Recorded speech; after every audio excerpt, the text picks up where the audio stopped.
আসসালামু আলাইকুম। আজকে আপনাদেরকে একটি 12 ভোল্ট ব্যাটারি প্যাক বানিয়ে দেখাচ্ছি। এটা হবে 12 ভোল্ট 7800 এমএএইচ। দেখতে পাচ্ছেন তিনটে করে এখন আগে প্যারালাল কানেকশন করে নিচ্ছে। প্যারালাল কানেকশন করার পরে আপনাদেরকে দেখাচ্ছি কিভাবে আপনারা এটিতে বিএমএস সংযোগ করবেন। আমাদের প্যারালাল কানেকশন প্রায় হয়ে গেছে। আর মাত্র একটি কাতার বাকি আছে, এটি করে নিই। এগুলো অরিজিনাল 2600 এমএএইচ ব্যাটারি, 3.7 ভোল্ট। এখন বুথ টেপ দিয়ে তিনটা কানেকশনকে সিরিজে কানেক্ট করব। এখন দেখতে পাচ্ছেন একটা মাইনাস একটা প্লাস কানেক্ট করে নিচ্ছি।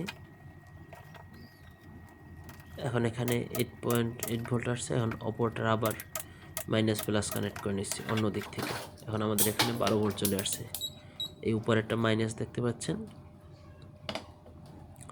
এই মাইনাসের সাথে আমরা নেগেটিভ তার এবং প্লাসের সাথে মাল্টিমিটারের পজিটিভ দেখতে পাচ্ছেন 11 ভোল্ট চলে আসছে। তার মানে আমাদের ব্যাটারি প্যাক সম্পূর্ণরূপে তৈরি। এখন একটি বিএমএস ফিটিং করলেই হবে।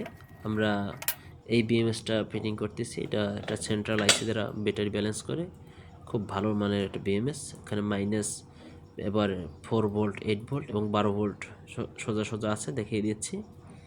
আপনারা এভাবে কানেকশন করে নেবেন।